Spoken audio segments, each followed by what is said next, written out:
제주 전남편 살해 사건 피의자 고유정이 검찰에 넘겨집니다. 제주 동부경찰서는 오늘 제주도 펜션에서 전남편 강모 씨를 살해하고 시신을 훼손, 유기한 혐의로 고 씨를 기소 의견으로 검찰에 송치할 예정이라고 밝혔는데요. 고 씨에게 적용된 혐의는 살인, 사체 손괴, 유기, 은닉입니다. 경찰 발표에 따르면 고 씨는 지난달 25일 오후 8시에서 9시 16분 사이에 강 씨를 흉기로 찔러 살해하고 27일 오후 11시 30분쯤 해당 펜션에서 퇴실하기 전까지 피해자의 시신을 훼손한 것으로 추정되는데요. 이어 28일에는 완도행 여객선을 타고 제주를 빠져나가면서 오후 9시 30분부터 7분가량 시신 일부를 바다에 유기한 것으로 보입니다.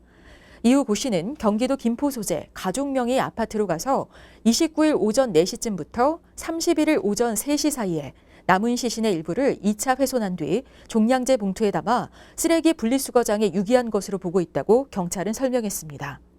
고 씨는 체포 당시부터 강 씨가 성폭행하려고 해 이에 대항하는 과정에서 살해하게 된 것이라며 우발적 범행임을 주장했지만 경찰은 고 씨가 사전에 범행을 계획했다고 보고 있는데요.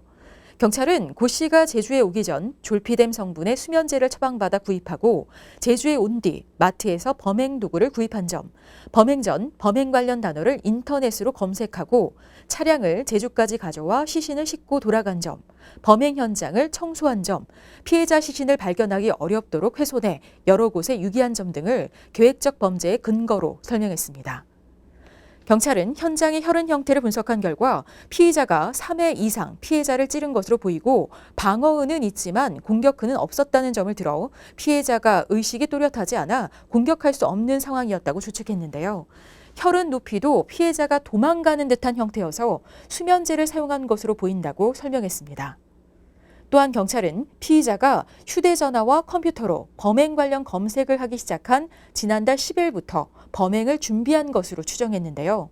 고 씨와 강 씨가 9일 법원에서 만났고 이 자리에서 범행일인 25일이 면접 교섭일로 지정됐으며 그 이튿날부터 범행과 관련된 검색을 계속했다고 경찰은 설명했습니다.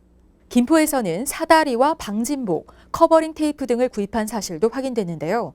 경찰은 시신을 2차 훼손하는 과정에서 실내나 옷이 오염되는 걸 막기 위해 사다리에 올라가 실내에 커버링 테이프를 붙이고 방진복도 이용했을 것으로 보고 있습니다.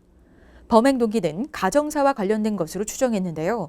경찰은 프로파일러를 투입해 조사한 결과 피의자가 전 남편과 자녀의 면접 교섭으로 인해 재혼한 현 남편과의 결혼 생활이 깨질 수 있다고 생각하는 등 피해자의 존재로 인해 갈등과 스트레스가 계속될 것이라는 극심한 불안 때문에 범행했을 가능성이 있다고 분석했습니다. 또한 기록상 고 씨의 정신질환은 확인되지 않았고 범행 과정에서도 면밀히 계획해 실행한 점이 확인되며 조사 과정에서도 별다른 이상 징후는 느껴지지 않았다고 전했습니다. 역대급 여자 살인마 고유정, 전문가들도 사이코패스 중 가장 역대급이라고 하네요. 동생이 발벗고 나서지 않았으면 영구미제 될 뻔했습니다.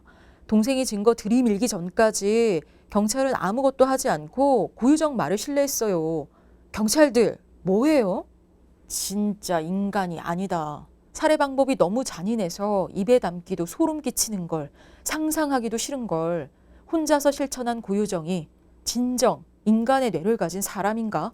진짜 강력 처벌하자.